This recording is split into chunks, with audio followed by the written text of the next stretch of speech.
Yeah, let's kick it off. Welcome to the Passive Hang. This is another episode. I think you'll be taking it up to episode 12, and I'm really excited for this one this week. We have Thomas Emerson, who's you're in Canberra at the moment, and you run the Praksis facility up there. So I've been following that for a while now, and I think it's probably stood out to me as one of the most beautiful movement spaces that I've seen. Just the way it's decked out, a lot of natural woods, all that sort of thing. And so, yeah, I've been looking into the work for a while, and I was really excited when you responded back to me, and then we're up for this chat. So, yeah, I think just a nice warm welcome to you, Thomas. Thank you. Yeah, thanks for inviting me. And I'm glad you've been following along and you've noticed that we've put some effort into making the studio look and feel a certain way. Mm-hmm. Yeah, was that like all from your personal design? Did you help construct it as well? Yeah, so we were in a smaller facility for 2 years prior. We moved into the new facility, which I'm sure is the one you're referring to, in October of last year. And the smaller facility was just in a kind of old office space and a kind of semi-industrial building that we had gone for because it was cheap. And it was near where I was living. Yep. And we just did like a minimal fit out on that. We made it as nice as we could, but we didn't spend any extra money on making it nicer than it needed to be. Like it was just a functional fit out. And so for this space, when we moved, we put a bit more effort into trying to make it beautiful. Because I think that does change your experience, right? Like that was my realization early on. And actually one of the reasons I wanted to start a facility. I wanted to start a facility, some sort of facility before I got into movement. Because I've noticed that we don't have that many community spaces in Australia. And it's something that's really common in other countries that I've visited. Where people just go, you've got like that barbershop culture in the States, for instance. And on a trip in South America that I took in 2014, there were like community centers on every block. And so trying to make the space feel a certain way was important to me because it does affect your experience, right? Like it immediately changes the way that not just the way that you feel, but then you start perhaps thinking different ways and you see it as a space that provides opportunities for certain kinds of movement, obviously. So yeah, we just kind of hooked into it it was a cool process, actually. We're just making decisions along the way. I didn't construct it. I'm like completely illiterate when it comes to construction. Like even hammering nails, you wouldn't want me doing that job. But I'm not bad at managing things. So we had two of our students, Jack and Tom, who were carpenters.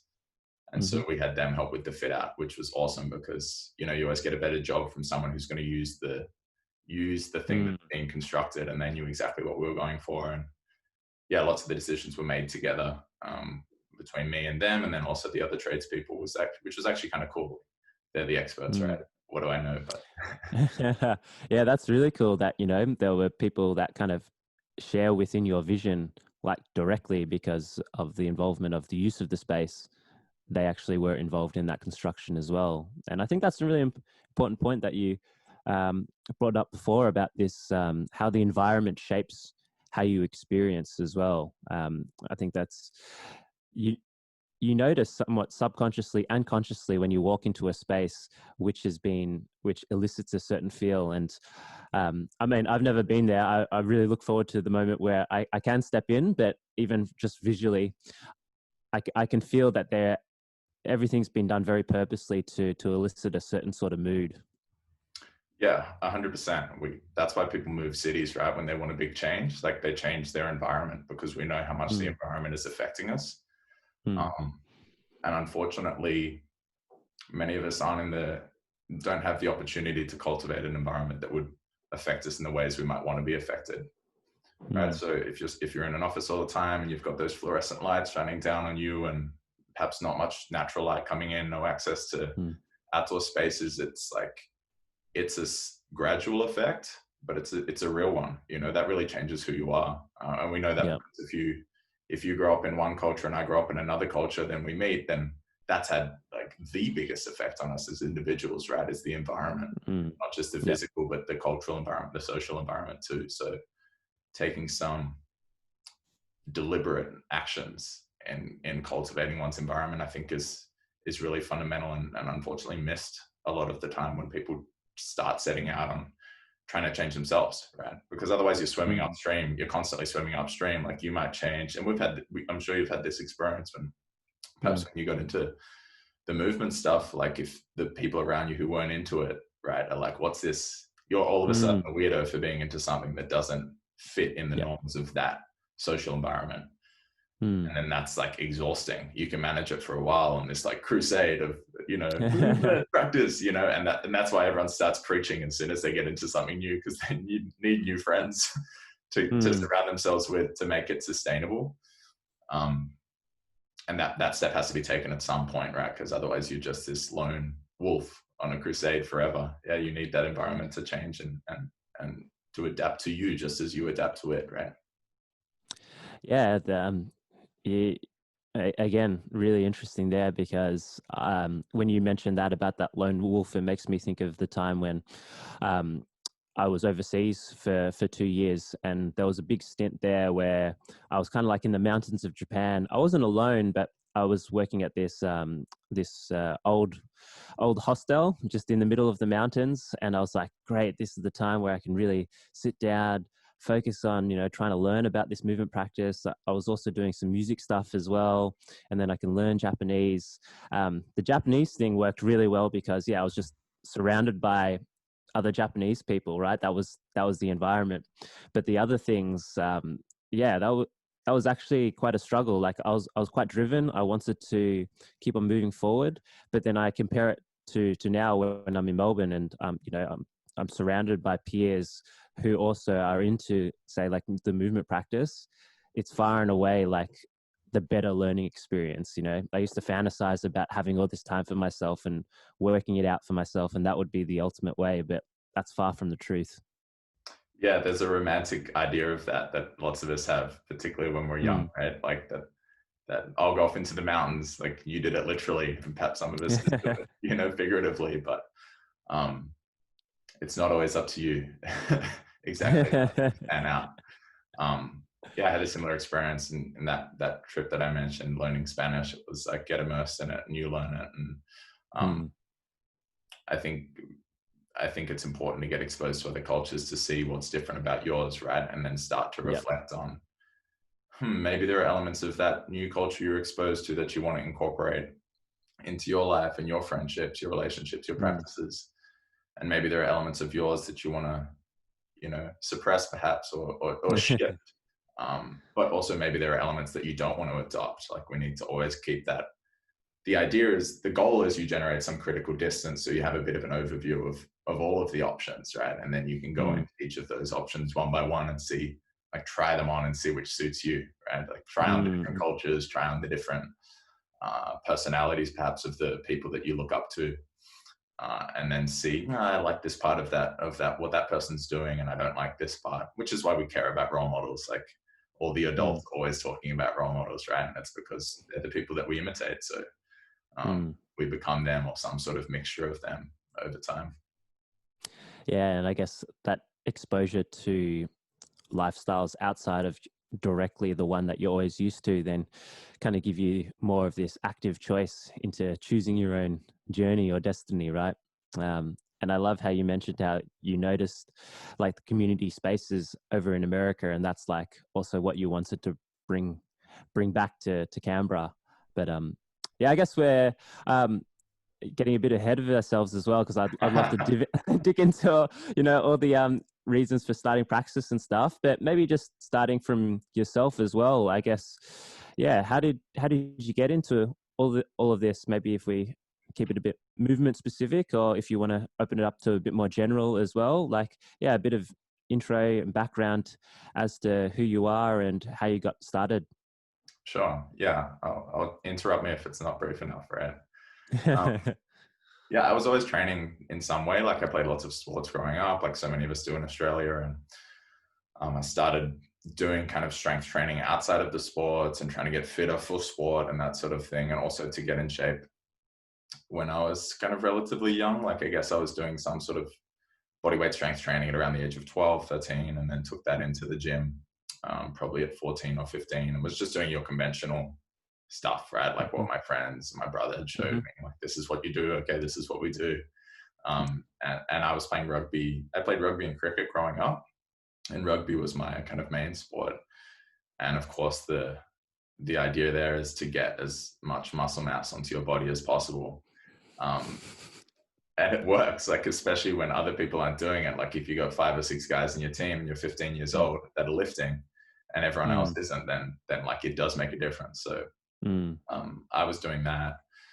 And then once I left school, I took that another trip previously to the one that I had already mentioned, and that created a break where I stopped playing rugby, stopped playing sport. I came back and played a little bit, but I had started getting injuries, which, I mean, almost everyone does in Mm. rugby. They get injured at some point. Um, yeah, so I had like many subluxations of my shoulder. Got to the point in the last season I played where it was just going out every game, and we would, I Oh. didn't know anything better, right? Like the team physio said, we can either strap it up or you can get surgery. And I said, well, which one lets me play next week, right? Let's strap it Mm. up. So that's what we did, and it's just incredibly loose. It would go out like lying in bed, jumping into pools, like, doing very not extreme movement activities. Yeah, um, that's that's yeah, crazy. Yeah, I can't even imagine sort of living with that sort of.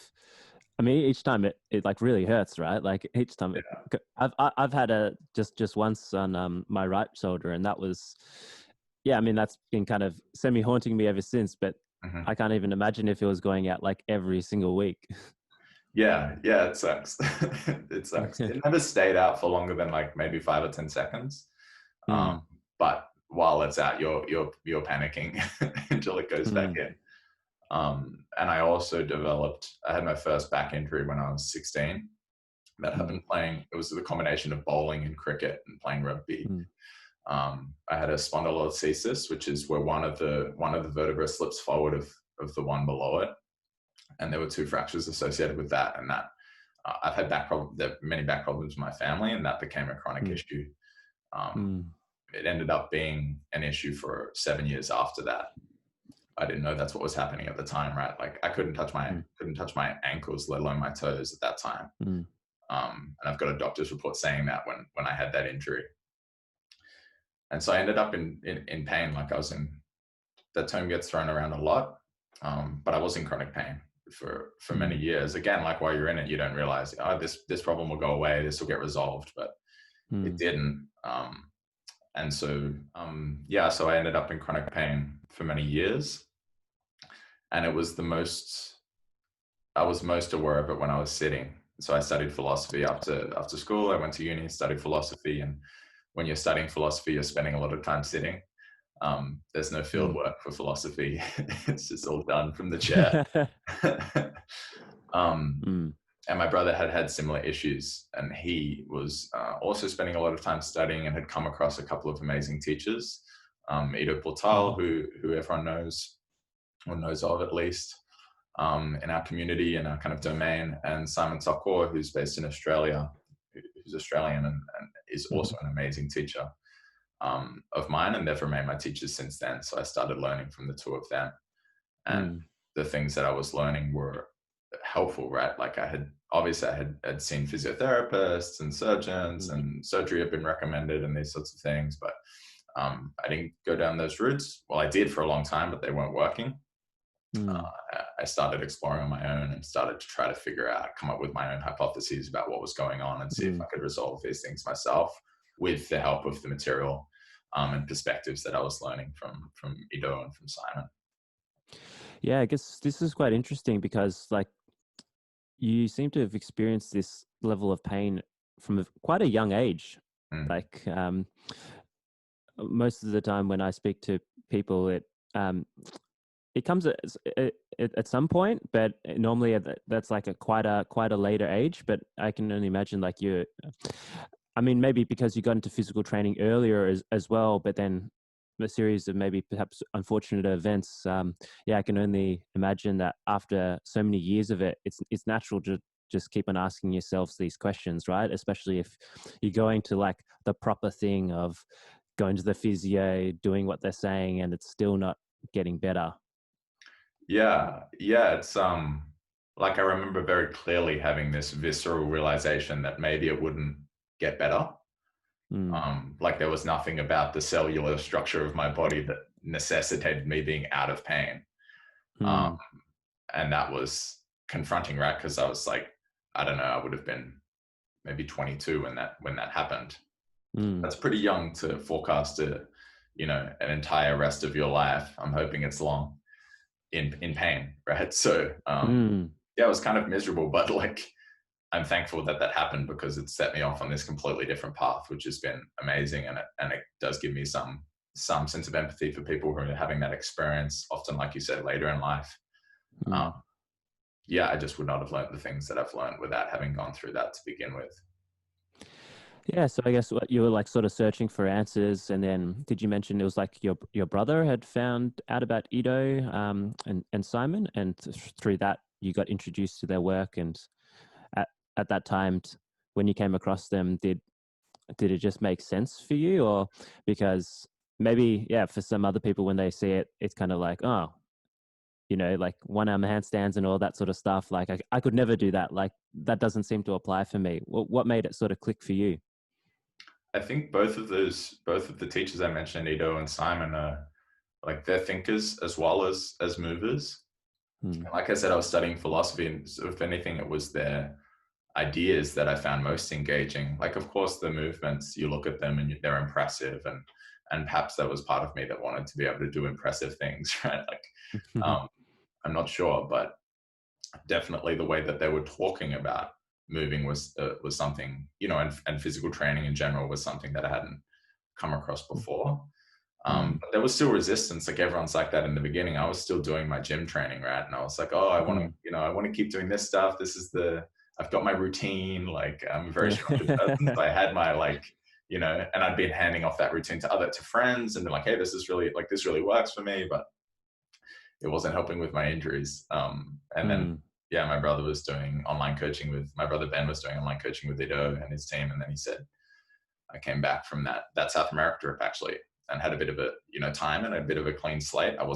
Didn't have any habits, like we spoke about environment in the very beginning. It's like back Mm. home was a new environment, and he Mm. said, "Hey man, just jump in on this stuff with me and do some sessions and see what you think." And it wasn't long after that. Later in that year, I went to my first workshops with both Ido and Simon. Simon runs these retreats, like week-long retreats in the bush here in Australia, which are awesome. I went to Mm. a couple of them and went to one of Ido's week-long events, the European Movement meeting. It's like 5 days, and then there was an event on the weekend that I attended to, Yep. and was like, okay, this is pretty awesome. Let's dig a little deeper and see what comes of it. Yeah. So, at what stage of this in your life was it? Had you sort of finished university? You went on this South America trip, or was that like quite an extended trip, and you came back and you were in this sort of new space of devoting yourself to these practices? Yeah, actually, that trip was the last year of my undergrad, and then I did an honors year afterward. And it was during that time, like at the beginning of that honors year, just before it started, where I started training seriously. Mm. So I still spent another year studying. This would have been 2015, 2016. Yep. Um, I was studying, and that first happened. I had an opportunity on that trip in Europe. I was there with my brother. We were in Berlin, and we spent 2 months there. Mm. Just we would just get up, do some movement practice in the morning for a couple of hours, do some study because I still had a course to complete from back home, or just spend some time Mm-hmm. reading or whatever. Mm-hmm. Do some more training in the afternoon, and then grab dinner with friends or hang out. And I was like, this is pretty awesome. Let me figure out, like I was enjoying it, right? I felt Yep. engaged Mm-hmm. in both the physical practices and in my studies. And I Mm-hmm. wanted to figure out a way to keep that going to Mm. maintain that deck, because it felt like a fantasy at the time. Like this was Mm. a separate trip where it worked. But then in my honors year, I kind of made it work. I kept training. I was doing the online coaching with Ido and his team, and I was studying philosophy, 4 hours a day, training for 6. It got up to 8 hours a day at one point. Like I was really hooking into the practice. Mm-hmm. And that became really, really formative for me. And it was not all about getting out of pain, because you don't need to train that often, like for that, that amount of time to get out of pain. Like at some point it became an interest on its own. And particularly when I got to the end of my degree, like I said, philosophy is, it's a thinking, it's the game of thinking. And I thought, well, what can I want to spend some time doing, like, let me invest some time in concrete, like, action. And I'd been exposed to movement practice, and that was when I really hooked into it, and let's see what effect this has. Yeah. And at that time, did you sort of know where it was heading, or I guess what was going through your head? When you finish university, I always find that a really interesting time, because it brings up all these questions, right? It's like, what am I going to do for the rest of my life? Or, I'm out of the protection of, I guess, formal education. Now I got to start making decisions on my own. Maybe take us through a little bit about your thinking at the time. Sure. Well, actually, I try always to make decisions and think about them in terms of their duration. So that first lease that we signed, for instance, was 2 years. That's a 2-year long decision, which is like a medium gravity decision. It's not nothing. It's not deciding what you're going to have for dinner, but it's not deciding who you're going to spend the rest of your life with either, right? And so I felt I've always made decisions in that way since finishing my degree. And even when I was doing that last year of the degree, that was based on that. Like, I want to spend this year studying so that I can keep training and keep learning and reading and writing. And when I finished uni, I'd spent some of that time in Sydney, and I was doing some coaching out of a facility there just a couple of times a week. And that was pretty cool, but it was still fitting within their kind of paradigm. And then I decided I wanted to try to, I moved back to Canberra, and that I wanted to see if I could set up a facility of my own. But we just started with classes in the park, and in my backyard I had a pretty good setup in the garage there with monkey bars, which are actually awesome, and a little squat rack in this tiny space. We started running classes there. And again, the whole time, my intention was just to be able to maintain that lifestyle, like spend some time reading, spend some time writing, and spend some time training. And then it became spend time teaching, right? That was the new kind of element. And then when I started looking into how much it costs to lease a space, it was less than I had thought. And then so I took that like little leap. It seemed like a relatively low risk move. I mean, of course it feels risky because it could fail, but there are also big risks to not doing anything, right? Yeah. I like how you've described that in terms of kind of like designing your lifestyle, right? You're like, I really enjoy these activities. These give me the growth. That's where I want to invest in as well. How can I make this work? I'm not sure if a lot of people sometimes think in that way of going like, these core activities are something I really value and I'm going to really fight for.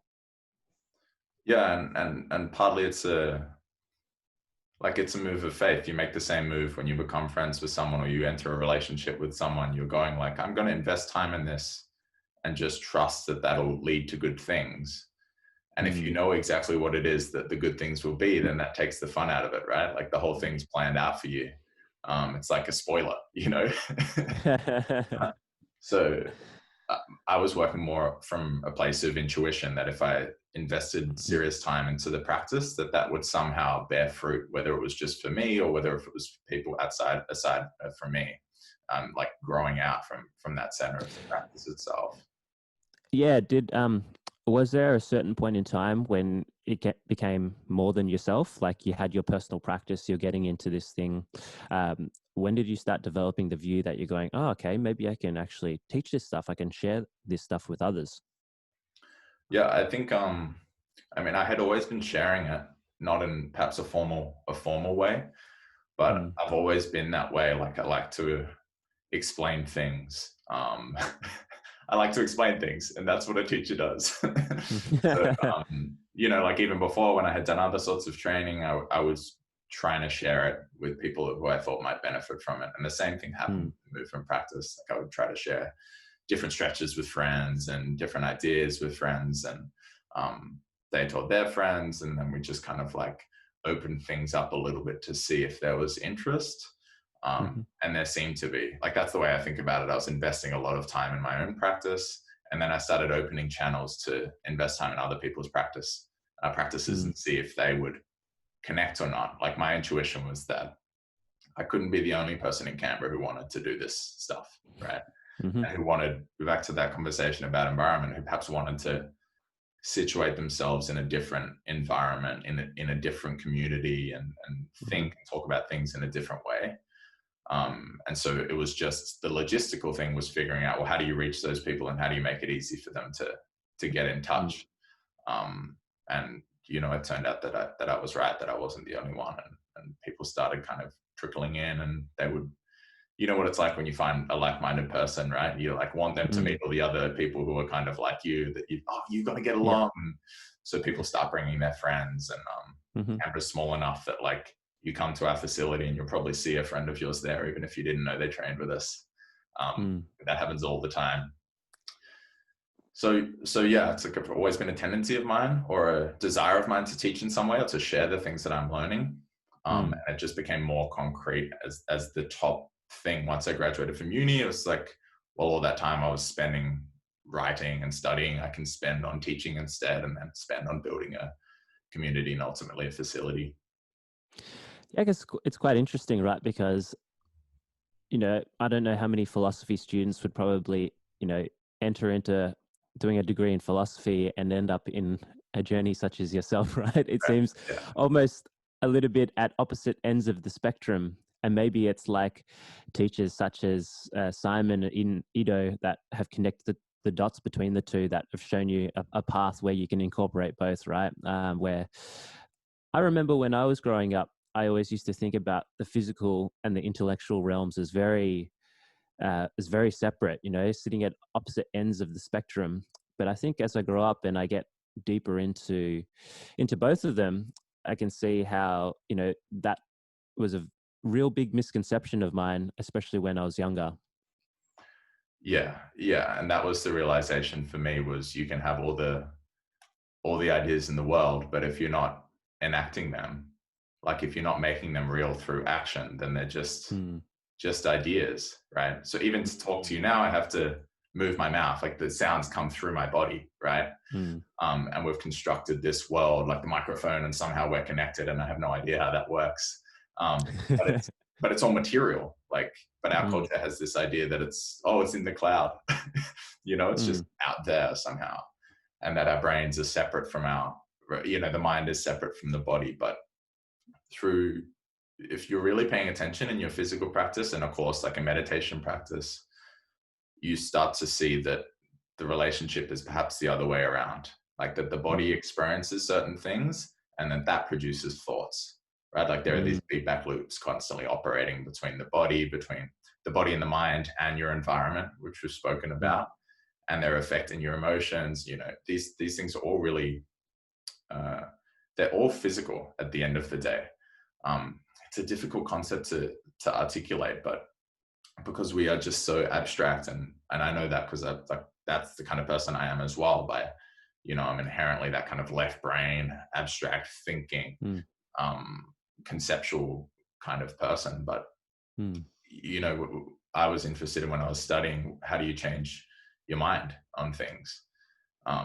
How do you change the way that you think? And it's not clear that that's possible without changing the way that you see things. Like, and that's the term we use, right? Like, I never looked at it that way.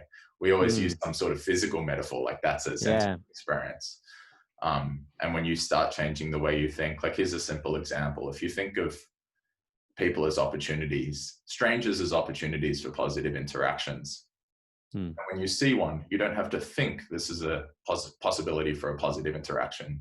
Your body just experiences that. Like, perhaps you smile, and that just comes out of you when you walk past someone on the street. Your body's open to it, and it's like, oh, maybe this will be, and maybe it's not. Maybe it's just a nice smile, and all of a sudden you do that to everyone in your neighborhood, and but after a while you become convinced that your neighborhood's a friendly neighborhood. But maybe it's just that you're friendly. You know, like, we experience the world through this lens of a body, and as we know, the medium always affects the message, right? So the idea that the tool you're using, and if that's the body, isn't going to have an effect on the outcome is just absurd. So the things are so connected, and harnessing those feedback loops and becoming aware of them was and is a really valuable thing in my mind, because your conscious thoughts are like maybe 5%, 1% of what you do. Like, try this as a practice. Next time you get out of the shower, just notice how you dry yourself off, because you've probably got a routine, but you probably never decided on the routine. Like, you have a way to dry yourself off that's different from how I dry myself off. And just bring your awareness to it. And it's like, it becomes an object of attention. And then you might go, this is a really bad way to dry myself off. Like, a good example, because it happened to me. I was like, between my shoulders never gets dry. But I wasn't aware of it, right? But everything is like that. Like, maybe you have a way of interacting with strangers or with your family members that's just automatic. Or you have a way of holding yourself, which is like shoulders up, hip flexors are contracted, abdomen's contracted, we've got a rounded spine. And of course, we're practicing that all the time by sitting, right? That's the position it puts us in. And that has an effect. Like, that turns me into this tense, afraid, timid, tense, protective. We all know what that posture means. But we pretend that spending 8 hours a day in that posture is not going to have an effect on our lives, But then you start becoming nihilistic and afraid of the world. And these things just feed back and forth in ways that we're not aware of, but we can become aware of, and that we can take control of.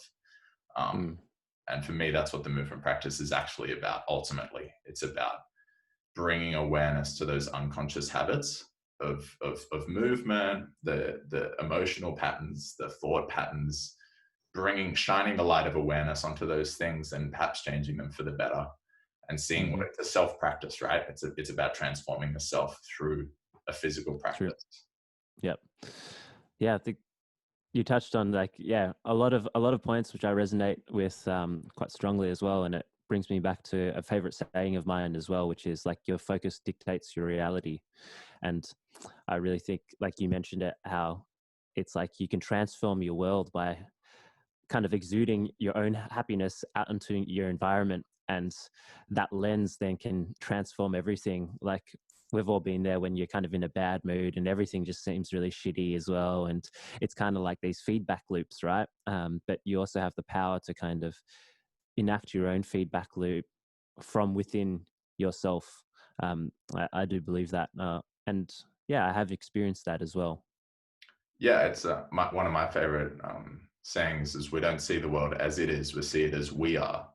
This is Anais Nin. I'm not sure if I'm saying it right, because I've only read her name, but it's so true. And we know that, right? Like, let's say you're looking for a place to rent, a house to rent, you just start seeing all of the for lease signs, all of them, but then when you rent it, they disappear. It's not that you see them and that you ignore them, you just don't see them. Or like, you're looking to buy a car and you see that car everywhere, right? You notice your car everywhere, but you don't notice any of the other cars. So we know that our perceptual systems actually respond to our goals, to our objectives, which means how we're seeing the world changes. And it's not just woo-woo, like, oh, placebo, just change your, The Secret kind of stuff, because based on how you see the world, you're going to engage with it differently too. Maybe if you're that friendly guy in the neighborhood, and then everyone else becomes a bit more friendly because of that, a bit friendlier because of your friendliness, you end up living actually in a friendly neighborhood after 5 years, perhaps. Yep. It's not just your fabrication, like you're completely deluded and you're just smiling at everyone and they're like, this guy's a psycho, which I'm hoping isn't happening in my neighborhood, but maybe it is.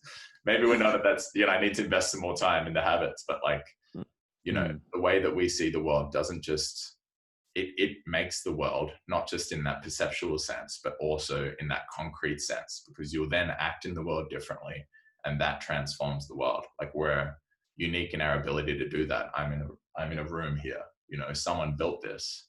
And the reason, and this is like, it's a bit abstract, esoteric perhaps, but we transform the world so that it becomes like the negative image of our needs. So I lack protection from the elements, right? On my own. So I build clothes, like we construct clothes, and then we construct a room and a house, a roof, all these sorts of things to protect me from the elements. So in that sense, that constructed world is a negative image of the thing that I needed, the thing that I lack, right? It fulfills that need. And in the same way, you have a need for transport. So if perhaps you buy a car, but in a different culture or a different environment, that need gets fulfilled in a different way, right? Like maybe the city is built for walking, so you end up on foot, or maybe it's built for cyclists, so you end up buying a bike instead, and you cycle everywhere. Mm-hmm.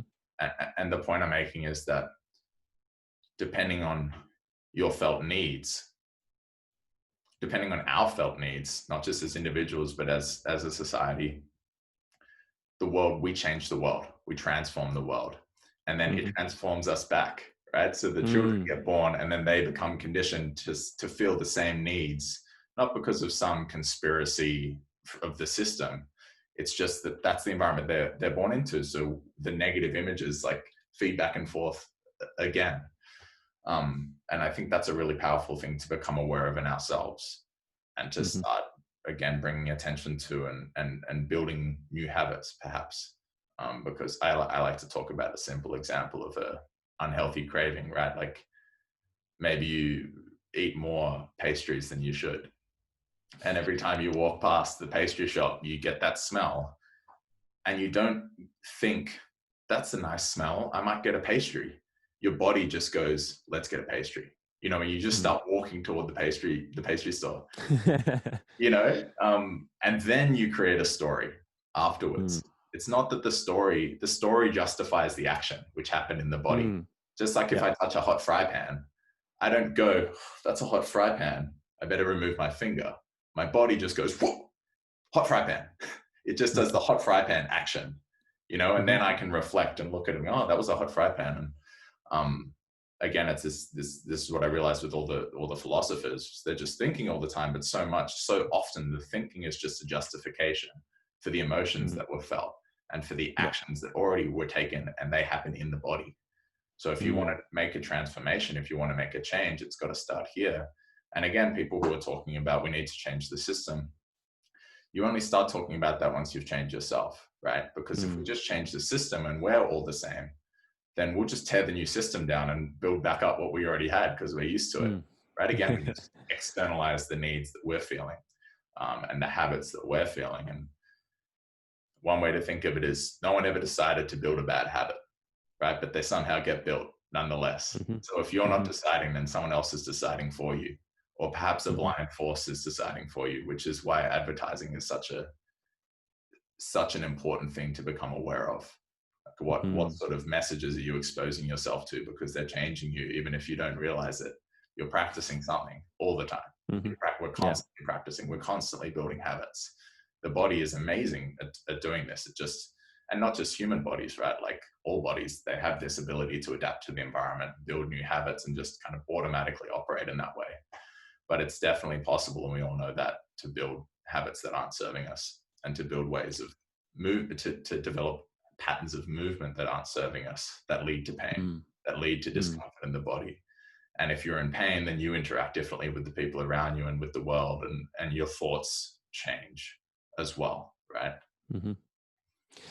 Yeah, I think, when you mentioned about how with the stories that we tell ourselves as well, how this is really malleable, depending on how we're feeling, our emotions, like our perceptions in time, and how they can change completely. Like you can reflect back on a past experience with, really rosy lights, but then maybe if you're in a bad mood as well, that perception of that story, of that memory, can be completely different. It reminds me of a book that I read. I think it's called The Courage to be Disliked. They talk about that a lot, about, I can't remember the term, but it's about how when you reflect the stories that you tell, it's just completely within your mind. So that can change dependent on your current goal of how you want to actually view that event.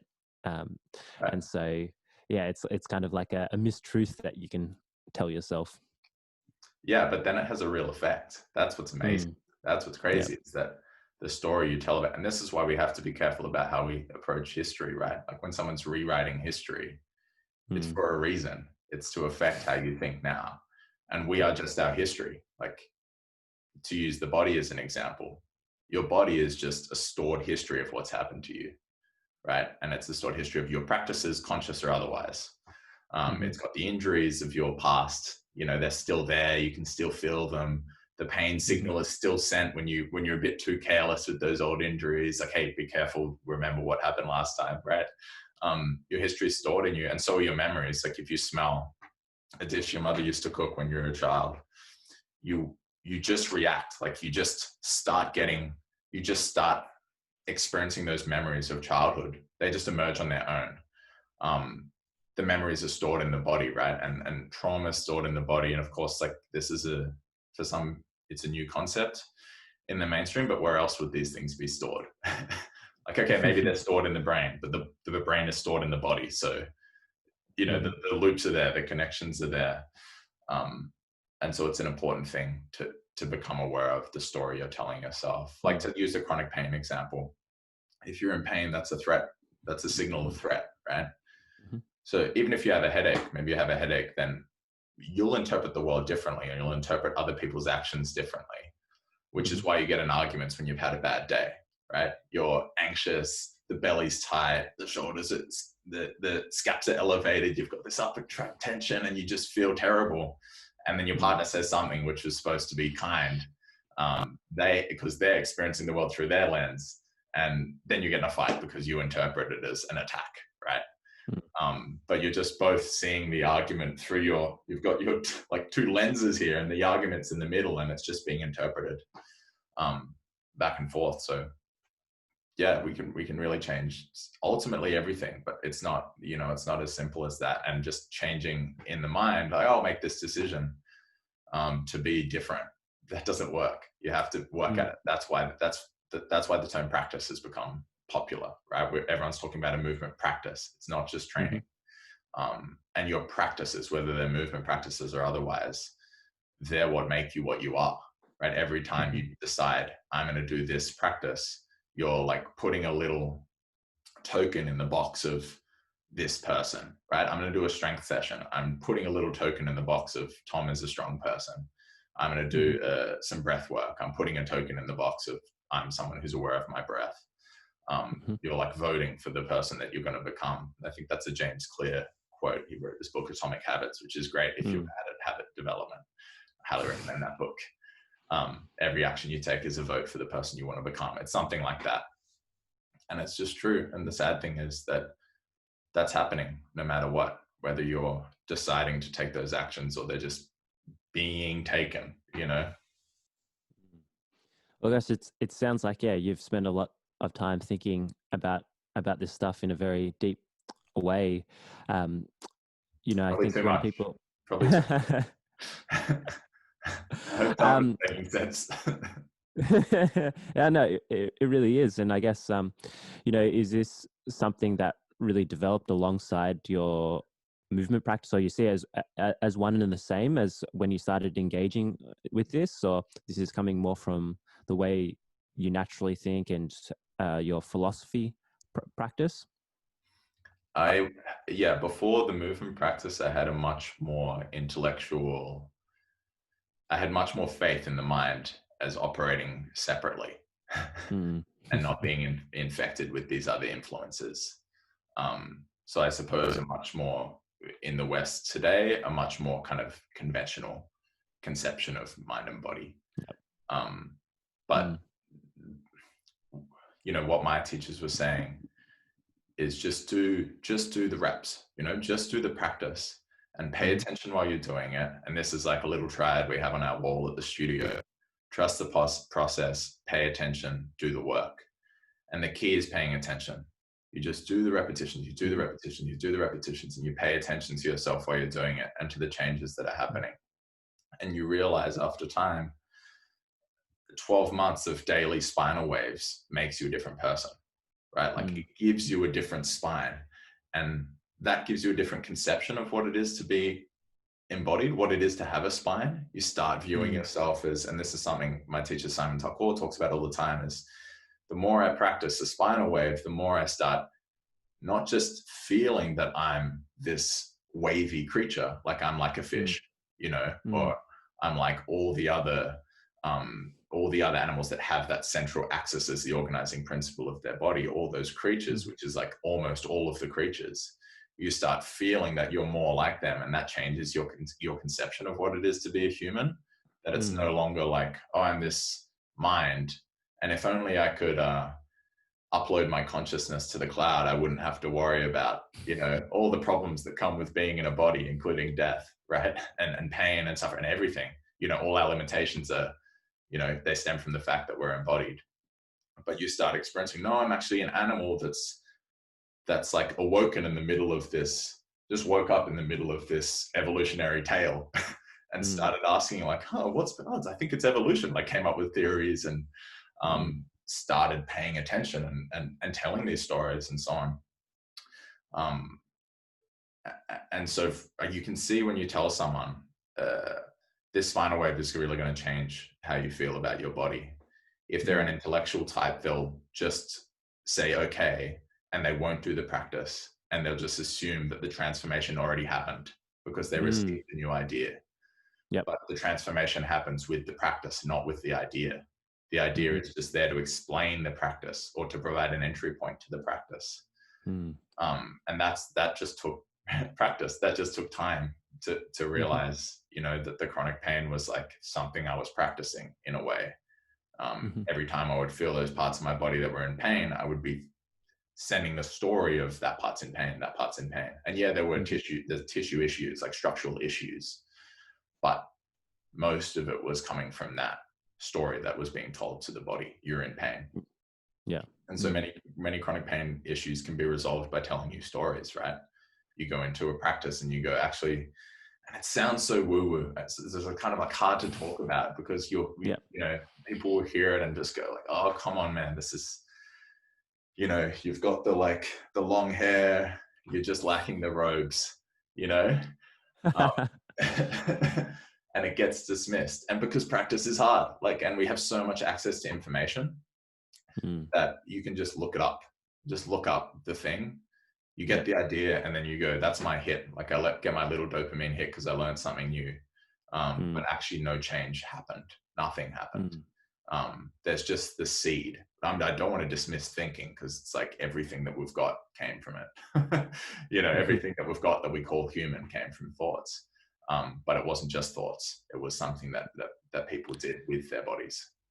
Yeah, there's this directness of taking action, right? And then learning through your direct experience, which then gives you this understanding of that can lead into this transformation that you're talking about, right? Like, I love what you said there, which is like, yeah, just do the work and pay attention. And that's in direct contrast to, just reading something in a book and then feeling like, oh yeah, like I get that. But do you really, that's actually someone just telling you about something and you've kind of accepted it, but unless you do it and experiment with it, you don't actually know. Yeah. And I mean, the things that we care most about are all subjective. Like they're all things that you don't just learn by hearing about them, right? Like the experience of feeling love for someone that you care about. I can explain what that feels like as best. I can't explain what that feels like, but I can try, and then you can go, yeah, I think I understand what love is. but then you hear this from, I've not had children, but from people who do, they say, oh, you don't understand, it's different. You need to have that experience. There's this thought experiment in philosophy. I think it's called Mary's Room. So you imagine a girl trapped in a room from birth and there's no color in the room. It's a black and white room, but she's an expert on exactly how color operates. And I'm not an expert on how color operates, so I can't explain the rest of the thought experiment very well. But she knows, like, okay, it hits the optic nerve, and then the brain processes it, and different wavelengths produce different experiences, so on. She's an expert, but she's never seen red. We know that she learned something completely new, and perhaps the fundamental thing about what red is the first time she sees it, right? She has that experience of seeing red, and that's something new. That's red. That's redness. And so we've kind of got this idea, we've subscribed to this idea that if you understand something intellectually, then you understand it.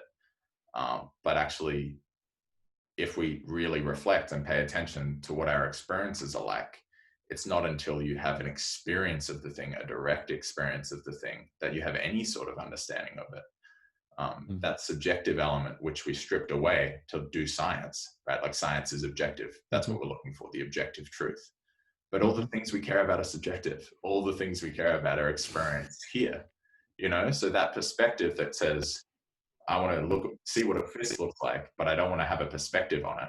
Like that doesn't actually exist for us. I can look at it from here, I can look at it from here and here and here, and I can develop a more holistic understanding of that object, but only through many, many subjectivities, right? Like many, many perspectives, which is why it's useful to talk with someone you disagree with.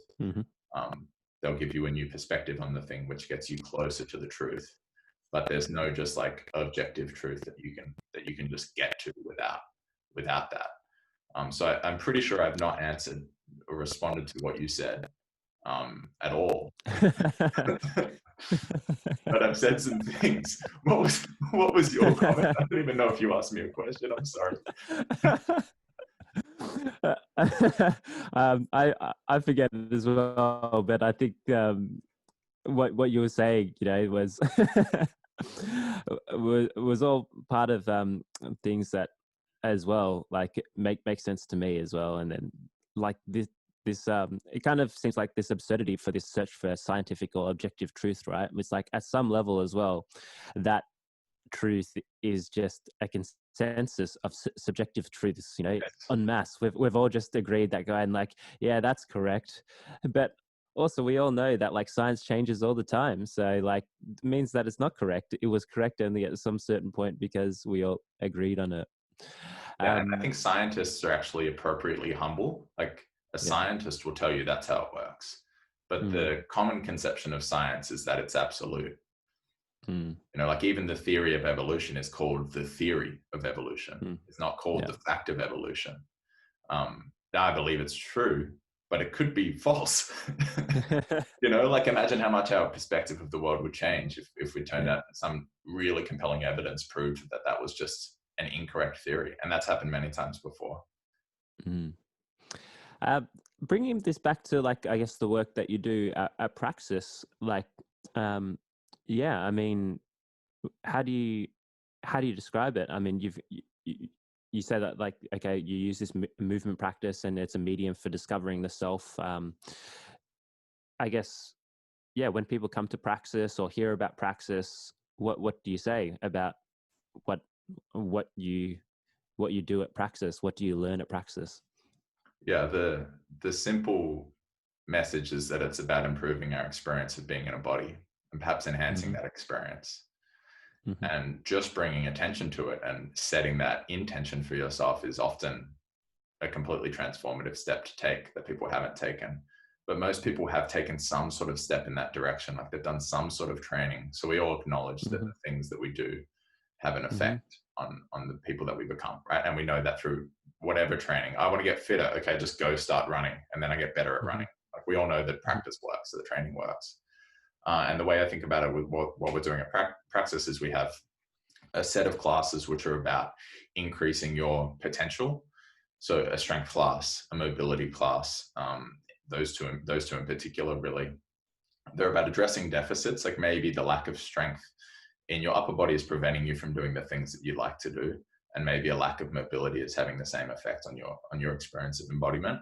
So we try to increase the ceiling, right? Increase your physical potential. This is general physical preparedness, which almost everyone is doing. That's what people think of as training, right? But then you also have to have this other component, which is the movement practice itself. We can't just prepare for movement and never do the thing. And so we have classes that are just called movement practice, where if someone goes to a dance class or someone goes to a martial arts class or you go rock climbing, you're just doing that. Maybe you want to get fit, maybe you want to get strong, but really you just want to dance, or you want to climb, or you want to fight or wrestle or strut, you want to do the actual practice. And that's what the movement practice classes are about for us. It's doing the real thing and seeing what effect doing the movements, learning new ways of moving, and seeing what effect that enhanced experience of your body has. And maybe you can move from the kind of person I was, where I was constantly afraid of dislocating my shoulder and constantly in pain, to someone who feels some more freedom in their body, which is, it's such an underrated element of our experience. You know, it's what we love about children. They're just like fully in their bodies, you know, and before they learn to speak, they're like, everything in them is mad when they're mad, and everything is happy. Like, they're fully expressive, you know, and we just love that. Like, people look at children, you might be the most evil person in the world, but you probably still smile when you see a child smiling. You know, we just have that, like, wow, that's the best. I was talking about this in class the other day with the same thing with animals, with pets, right? There's a park across from the studio, and people take their dogs there, and they just they watch the dogs play, and they're just standing there watching the dogs play, you know, and it's like, this is like, I'm not criticizing it, it's amazing, but it's the same thing. The dog just has a fully embodied experience. And so that's such a joy to watch. But people lose sight of the fact that you can have that yourself, and you can be a playful person by trying to become that, trying to reignite that ability to kind of express through the body. And again, we are expressing through our body. If I sit here and I'm kind of like, looks like I'm not enjoying the conversation, then that has an effect. You know, I'm expressing something through my body, and we default to that type of communication when we need to. That's our default. Like, you're going to cross the road, right? And the person you're with steps out. They don't see the car that's coming. You don't say, hey, watch out for the car. You just grab them, right? Like, that's the default. That's the default mode. Tactile communication, you know, body language, right? It's like, most of language is body language. Most of our communication happens through the body, and some through the words. I've gone on a tangent again. But what I would say to someone who is new, and this is something that actually, I think you mentioned it when we spoke before over text, is it's something that the movement community has struggled to do, is convey what it's doing, like to explain itself. And again, it ties into that, like, there's an intellectual understanding of something, and then there's the experiential understanding of something. And we've seemed not to have done the best job of like connecting those two things. But I think part of that is because people come to it with their own conceptions, which have been formed by what they've already been told. So maybe a 15-year-old kid goes into a gym because he's interested in developing his physical potential. He might not tell you that, and he might not be able to articulate that, but that's the impulse, right? That's the impulse. Is like, I just want to see what I can do. And then the message in the gym is, well, we're here to build muscle mass and lose fat. And then he's like, I guess that's what I'm here for. And that becomes the story, you know? And so then he comes to us 10 years later, having been told for 10 years that what he cares about is building muscle mass and losing fat and looking a particular way. And we go like, hey, would you like to improve your experience of being in a body? And that message just seems absurd. You know, it's like, no, what do you mean? Why would I just care about how I look. Like, what do the pictures look like? You know? But if you didn't have all that messaging before and all that conditioning, then the answer is yes. Do you want to have a better experience of being in a body? The answer is yes, right? So how do you communicate with a kid like that? Or are people sort of still expressing that level of language when they come into your space, and they're just like, you're like, oh, what are you here for? And they're like, I want to get stronger, or I want to build muscle mass. Yeah, I guess you can't talk sometimes in those terms, like, you know, we're going to get you embodied, because it's going to be like, what? Like, that means nothing to me. If someone hasn't come before, I just tell them to come to class. I just want them to come to class. And we can have a conversation before it, but as long as they do the class, they're going to go away with some sort of understanding. And again, the understanding will be at different levels, right? Based on their experience. So they might just come in and go, the people here seem to be their story that they're telling themselves when they drive home or walk home or whatever might just be, those people seem interesting. I think I want to go back. Or like, I had fun. I think I'm going to go back.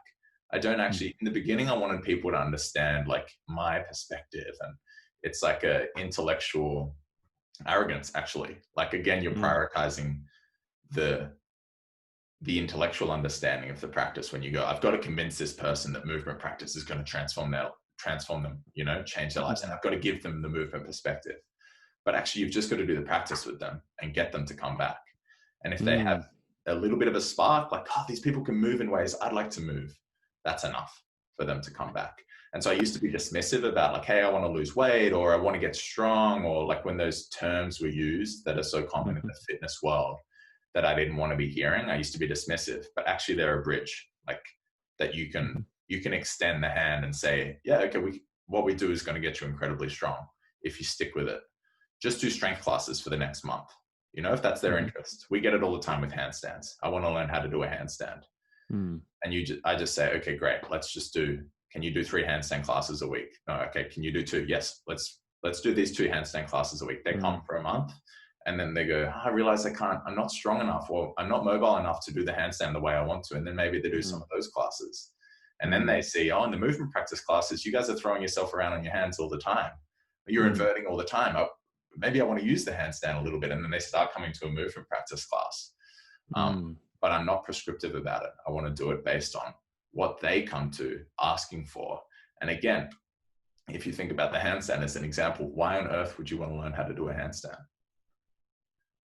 Why would you want to learn that? There's no clear, but people want, that's the most popular class. Everyone wants to learn to do a handstand. And I think the reason is it's something that you clearly can't do by chance. And it's impressive. They want to impress their friends. But when everyone on Instagram can do a handstand, it's not as impressive anymore.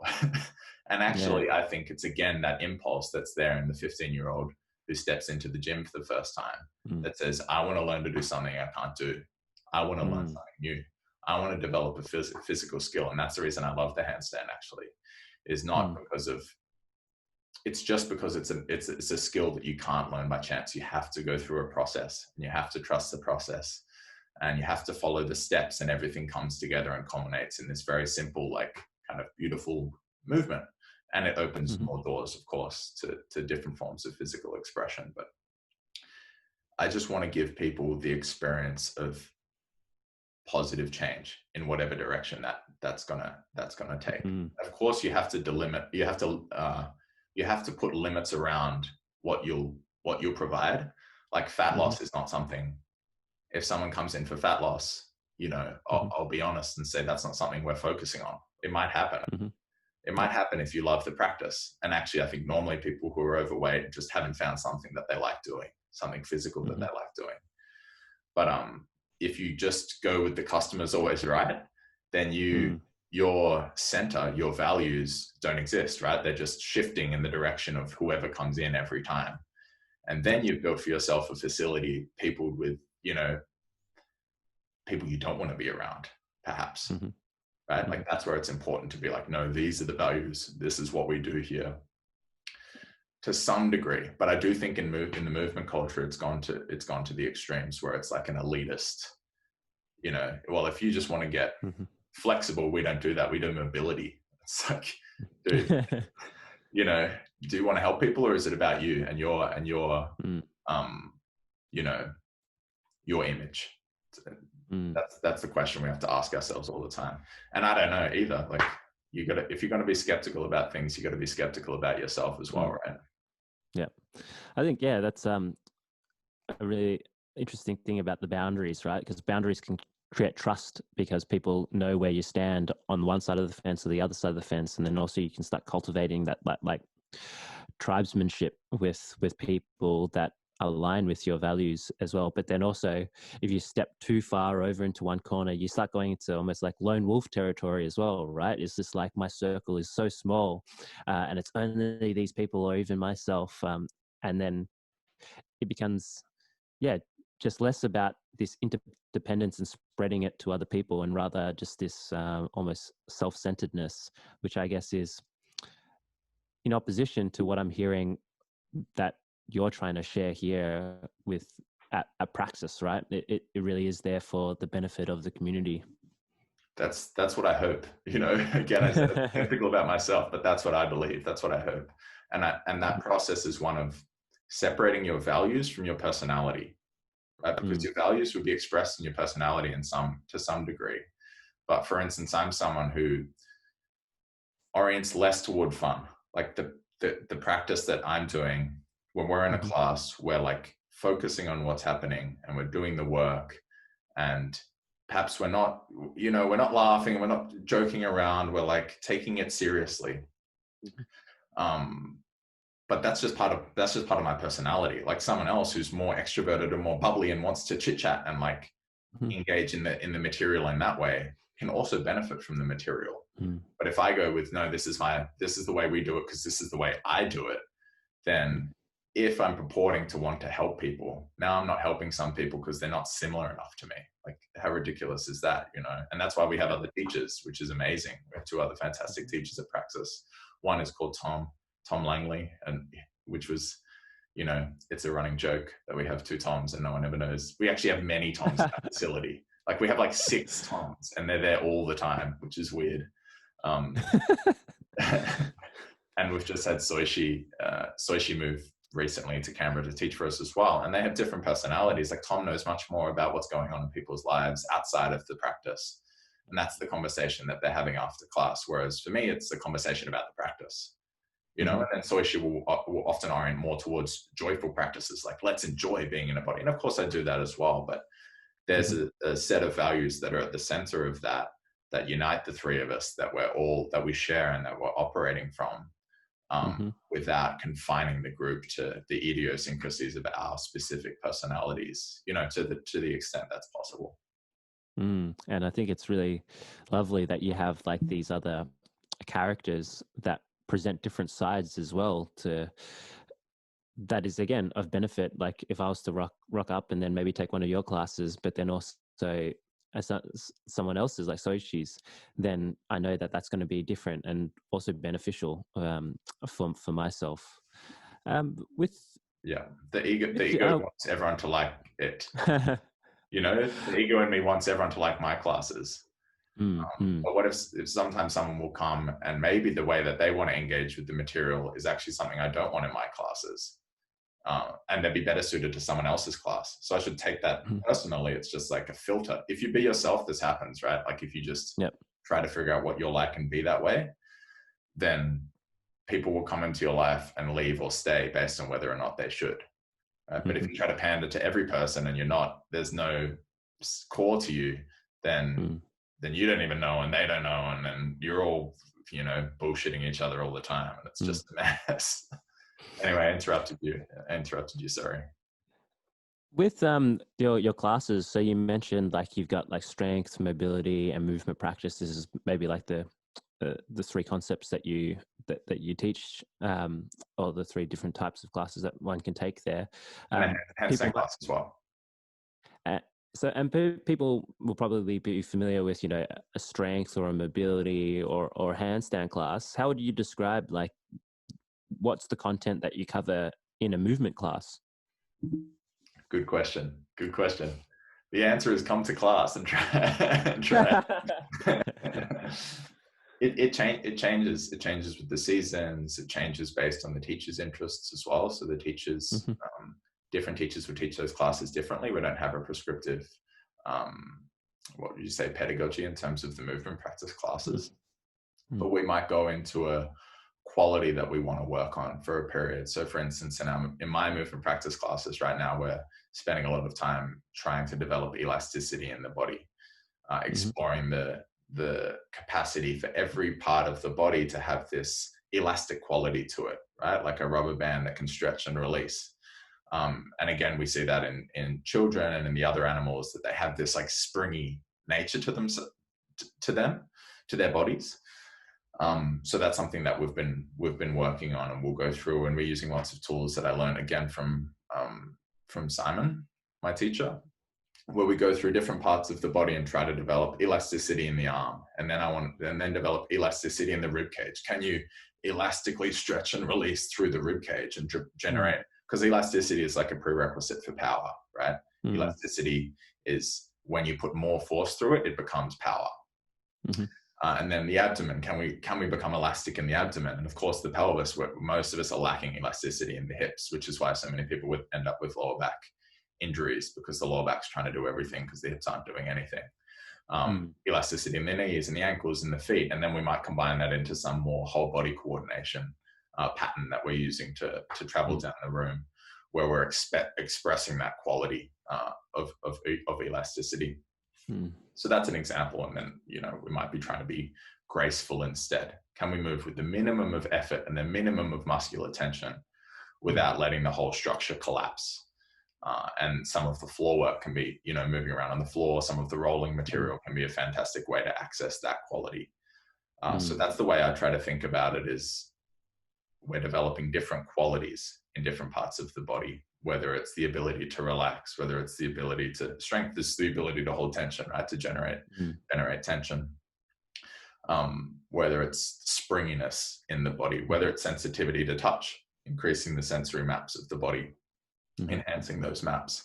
Of course, we can't do that now with the COVID restrictions, right? But actually, it's a huge part of what we normally do is building more sensitivity everywhere and being able to feel every single part of the body to enhance that body map. Maybe it's grappling. What's it feel like to push and pull and feel the force of another body on yours and resist and communicate in that way? Because of course, that's such a fundamental part of our history that, you know, keep your hands and feet to yourself, that narrative loses sight of, right? And then we wonder why. Wonder why our children have problems with aggression, you know, because they're not allowed to wrestle. Yeah, so it's hard to explain without doing a class with you. Hopefully you can make it down sometime. Yeah, when someone like comes to say one of these, do you explain about this sort of concept, or do you just sort of prescribe the work and get them to try and experience it and then afterwards reflect on it? Like, yeah, how is that dynamic? Because I'm guessing, like, for most people, you come in and then you're going, we're going to work on elasticity. You know, you're going to get blank looks. They're going to be like, what the hell are you talking about? Like, how does that sort of learning process, the way you structure it, how is that given to the student? Yeah, we do both. So it's very rarely prescribed. Normally we're practicing together. The teacher's practicing too. And I'm using the concepts, the verbal explanation as a bridge for them to have the feeling in their body that I'm having in my body when I'm feeling elastic. And we can again confuse ourselves and think that they're understanding the concept and then that's enough. But really the concept is just a bridge. I'm just using language. So I'll explain, like and imagery as well, like with elasticity, for example, some of the language is not that useful. It's like, actually you're trying to provide an image of a coil that you coil up and then uncoil or you're pushing a ball underwater and that generates potential, right? And then the ball springs out of the water and that's that like elasticity. Or I'll use those images of, you know, how a child's bouncing around or a dog bounces around when you like kind of hit it on the head and go, hey, we're going to play. And the dog gets all springy and excited. You're like, try to feel that. Try to feel more like a playful primate. And I'm just trying to create that connection. And sometimes the words will be useless for people. Most of the time, they're not that much use. What they need is to see someone moving in the way that they're trying to move and to replicate it and try to imitate it. Because we're actually really fantastic at that. Like it's this amazing skill we have for imitation, which again comes back to the role models thing. Like it matters who you're imitating. It matters who you're looking at and paying attention to because you're going to become that person to some degree. And so I might be using all the words, but I'm actually very conscious of mentioning, hey, maybe none of these words are landing with you.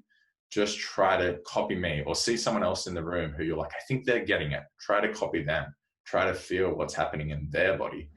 And that's it. That's the bridge that's the gap that needs to be bridged, which is difficult, right? Like for example, if you watch someone playing a sport that you've played, your experience of it's different, right? Like you feel it. Just like when someone's going under a bridge in their car and you see like, oh shit, the truck's going to hit that bridge and you like duck because you know, you have that experience in your own body, or you see an injury and you see a gruesome injury and you kind of feel that pain, like because the neurons in your brain are firing in their brain when they do it because you've got some reference point. But when you see someone just doing something that's absolutely outside the realm of your experience, it's just a spectacle. You just see an amazing dance performance and perhaps you've never done any of those movements. And it's like hearing a foreign language, right? You've got no reference point. So you just go like, okay, that was pretty cool, but I have no idea what's going on. But then you start getting that connection when you learn a couple of words in that foreign language. I'm sure that happened with you in Japan. Like you start picking up, oh, they said that. Oh, you start getting some connection points. And then after a while, you're able to communicate. So sometimes it's just a matter of trying to embrace that kind of technology that we have for learning, the imitative technology. Just try to do it. Just try to do it.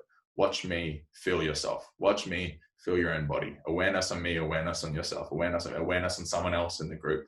and we start doing it all together, and start trying to get the feeling for what that quality feels like. And then you have a little like thread that you can pull on and then explore further to develop that quality in your own way. And what do you think is maybe the extra layer that you try to provide versus like if someone was to just enter into a dance class or something, or, you know, like even in the strength training sort of realm, like as you mentioned, like anyone can go to a gym as well, or even like a good group fitness strength class, right? And learn powerlifting or something like that. But I'm guessing like you're trying to impart another additional layer on top of that, which makes it different, right? What I'm hoping more than anything is that people will start to form those connections with how the practice is affecting the rest of their life. So it's not necessarily that if you come to one of our lower body strength classes, you're going to get stronger than someone who goes to a powerlifting class. Like maybe that person will end up with stronger legs, but we'll have this sort of conversation perhaps so that you can feel what and start noticing, because this is all the teacher can really do is like point you in a direction, right? Like, hey, notice this thing. That's what a good teacher does. They don't say, notice the things I care about and really want you to notice. They notice what you need to notice that you're not, right? Just like a good friend who's like, hey, dude, I don't know about starting a podcast. Like, I don't know if this is a good idea. And then, but maybe another good friend is like, actually, this is a really good idea. And have you thought about this person and this person? Anyway, so I'm trying to help people build that connection and not just pay attention within the class, because most people come to us. We have some dedicated students who might do 2 classes, 3 classes in an evening, or morning and evening classes. So they're spending multiple hours a day practicing, but they're also spending many more hours a day not in the studio. And like I said before, during those hours, they're also practicing, whether consciously or not.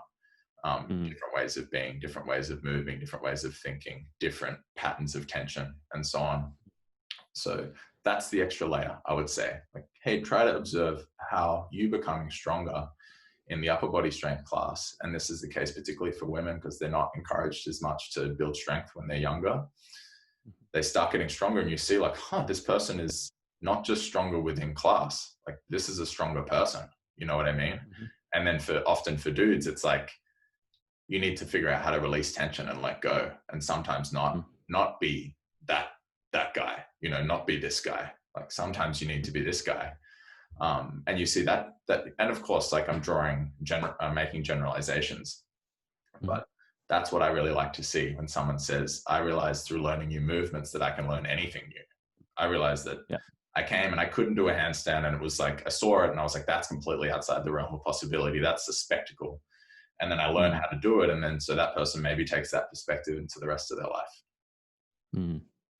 Yeah, this concept of transferability, right? I think it's quite difficult to do sometimes, you know, with maybe, I mean, if we take fitness culture as an example as well, it's kind of being led, if you were to believe it, with most sort of activities, is like, I just go for 30 minutes and I'm just gonna like work out, and then after that it's done. That's it. But I had to do that, right? And then outside of that, like I don't think about that at all. Or that doesn't really inform any other part of my day. But I know that I should be doing that, and that's good. And so I'm just going to do that. But apart from that, I set no other sort of energy or train of thought towards that activity. Yeah, and it's a numbers game, right? Like you got 30 minutes in the day, you're doing that. And then 23 and a half hours where you're not paying attention to the body at all. You know, and maybe for that half hour, you're not paying attention to the body either. You're just, you know, your attention's on the TV screen and you're running on the treadmill. And you're still treating the body as an object, like just an object. And of course it is. It can be an object of attention as well. But the body's something you experience. So it's kind of, I feel like it's deserving of more than that, more than like someone who's a really avid gardener treats gardening, acts when they're gardening, it's different from I'm not an avid gardener. But if the lawn needs to be mowed, I'm probably also not even the one to mow it. But let's say I was going to mow it. The care with which I mow it is not the same as someone who's like really engaging with that activity. I'm just doing it. I'm just getting it done. And like the fitness approach takes that same approach. It's like, just go in, Mm-hmm. do this thing for your body so that it becomes something that's, often the narrative is, maybe it's to become healthier, right? And maybe it's to increase your productivity at work, doing the things you actually care about, or maybe it's for it to look a certain way. And most commonly it's the last one, right? Like, but you're treating the body as something that can do something for you. It can either be attractive or not, right? And and it can be in pain or not, but you're not treating it as something that you are. Like, you are your body, you're embodied. And by dismissing that or overlooking it, you're causing a lot of problems for yourself without being aware of them. And that's scary. And I think it's sad that we don't, as a culture, pay as much attention to that. We're putting our attention elsewhere. And, it's a scarce resource. That's why we say you pay attention, right? Pay with your attention. And if most of it's going onto what's happening on Instagram and the latest, I didn't really follow the news for many years until COVID. I had to start paying attention because it affects the facility, and it didn't have a negative impact on me. And actually starting to follow it really had a negative. Feel myself being more anxious and my breath shortening, and like, oh my God, there's so many terrible things happening in the news, which makes you think it's just bad things happening in the world. But I think it's so important for us to cultivate attention and pay attention to what we're paying attention to. And the 30 minutes a day or 30 minutes 3 times a week of getting a pump on and getting a sweat on is just, it's the McDonald's of having a good meal,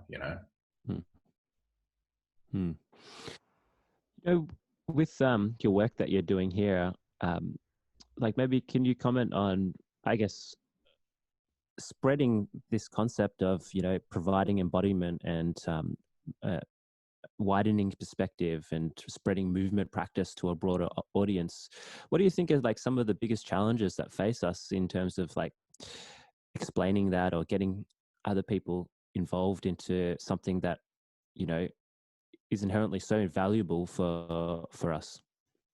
I actually think one of the biggest hurdles, which is in place for adults, most of us are afraid of learning new things, because to learn a new thing means not being able to do it the first time you try it. Right. And that's the story I get almost always when someone comes in for their first class. They want to make sure that I know that they can't do the things in the class yet, and they might even not know what we're doing in the class. So they'll grasp the general concepts. Hey, I'm not very fit. I'm not very flexible. I'm not very strong. I'm a complete beginner. Like, they want to make sure that I'm not going to make them do something they can't and that they'll be embarrassed. We're so afraid of that. Social shaming that's associated with trying to do something and not being able to do it.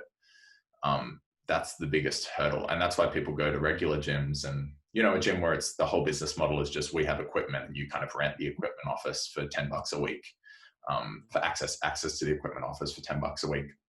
And people go in and they only do what they already know how to do. And they don't make eye contact, because it's kind of like, we're in a vulnerable space here, right? Working on the body work is vulnerable, because again, the body's the site of all your vulnerabilities. And that's why we have that. So many people have that recurring dream of that nightmare, right? Of like being naked in public. You're fully exposed. Your vulnerability is completely on show, right? Like, all the clothes, not just literally, but figuratively, all the clothes are removed.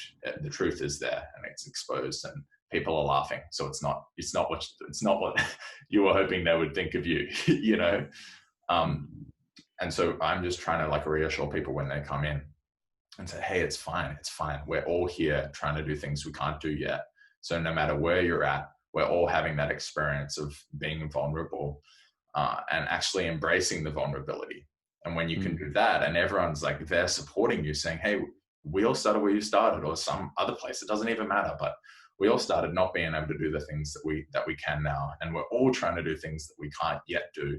And so we're all constantly having that experience of being embarrassed, but it's not embarrassment. It's like striving. Like, embarrassment is just the flip side of trying to do something you can't do yet. Like, trying to grow, trying to learn necessitates, if someone's trying to develop that elasticity, and you can just see that they can't feel it yet, and that you can see in their eyes that they're like, damn it, I can't feel this yet. that's a wonderful experience, because now they know there's some part of them, there's some potential in that person that hasn't been expressed, hasn't been realized. And there's a room for exploration, there's room for growth, there's room for learning.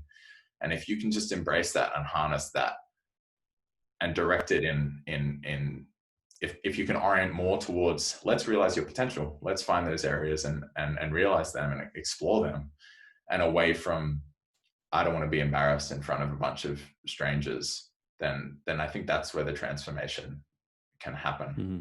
I don't know that. Sorry, you go. I think that's maybe one great thing about the handstand, right? Because it presents itself as this fun, now, social media heralded thing, which sort of gives this permission for someone to step into this space and go, oh, I'm going to learn the handstand, and I'm going to fail at it. And maybe that's why it can be such a powerful transformative tool to switch from just training or however you want to term it, to then going, okay, now I'm going to start really learning about things. I'm going to start committing to a practice of things. Yeah. That's a really good point. And I think you're right. It gives permission for adults to learn new things. And so many of us have that. We don't feel that that's a possibility. You even kind of alluded to it. Oh, you finish university and then decide what you're going to be for the rest of your life. And if you do make that decision and you're serious about it and everything's laid out, like the spoiler idea again, then you start dying from that the day forward. Like that's the truth. All the parts of you that could be, all the potential in you that could be realized is just kind of, you're putting your own limit on it. Right? So if we can give ourselves that permission as adults to try to learn new things and to not be able to do them the first time we try them, the options are just like absolutely endless. That's what's exciting about being human, is our nature isn't fixed, right? So I have a dog, her name's Billy. Everyone loves Billy. She's fantastic. She's the gym dog. She's always in there at the studio. And she's like almost my reference point. She's my reference point for so many different things. Like when we're talking about really engaging in a practice, I reference her with the ball, like engaging. Oh, I want to chase the ball. She's so there. And that we're trying to harness that too. But her nature's fixed to some degree. I can teach her to sit and cross at the roads, and I can try to cultivate her nature, right? Like I can try to condition her in certain ways that I think will be good. And if I wasn't paying attention, I might condition her in harmful ways, which is what people who mistreat animals are doing, and mistreat their children perhaps as well, right? But we have this ability as humans to develop a second nature. And we use that term like it's nothing. Like, oh, it just became second nature. I learned to drive and now it's second nature. It's like, what do you mean you have a second nature? Like you can completely, you can just change your nature.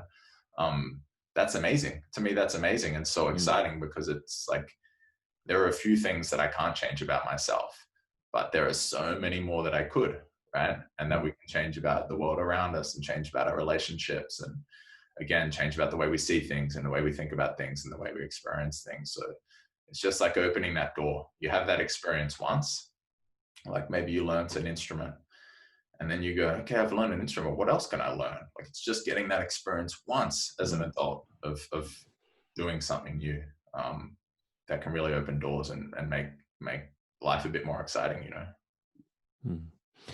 We spoke a little bit about boundaries before. When someone steps into, your space, do you go through like any rules or non-negotiables to your students with like, that you express, and just say, hey, like if you do that here, that's not on here, or you should be following like a certain saying that you've made into like something that you mentioned before about doing the work, pay attention. I forgot the third one, but do you have more of that you express to everybody that comes into practice? The third one was trust the process. Trust the process. Do the work, pay attention, and they feed back into each other. I'm impressed that you remembered two of them. No, there's not. It's more expressed in how the teachers comport themselves. It's more expressed in how we interact with the students. We've done that, and we've held ourselves to account, which means that we've cultivated a community of other people who are very similar in that regard. And when you step into a new community and you feel that you don't fit in because of certain things that you're doing, it's a terrible feeling, right? You either leave or you try to figure out how to fit in. And we're fortunate enough that we've attracted people who are the kinds of people that, you know, that I feel honored to have as friends and to know and to be able to teach and to be able to learn from. So that just kind of happens all on its own now. Like if you come in and you're going to ridicule people for not being able to do things they're trying to, then you're not going to fit in because there'll be 15 other people in class who aren't doing that and who don't laugh when you do it, and who are supporting each other. And you're going to feel like completely out of place and embarrassed. So you have two options. Like one example is sometimes people come in for their first class and they're, you know, and I get it. I'm not criticizing them. People are nervous about, they want to present themselves in a certain way, right? So maybe they come in and they're wearing makeup and they're wearing a certain kind of attire that makes them look more attractive, right? At least that's the idea. I'm not a huge fan of makeup. I mean, using it, of course, but anyway, they won't do that in their second class. And I've seen that multiple times because they see, oh, everyone else here is just themselves. They're just trying to present themselves and be real. And of course, there's nothing wrong with wearing makeup, but it's hard when you're sweating. You know, it's not optimal. It's not the most functional decision for a physical practice, a physical class. So they'll make the change or they won't come back. And I'm not too addicted to having new people stay that I'll encourage them to come back if they don't fit the vibe. So again, it's more about how we behave, how we comport ourselves, how we interact with each other.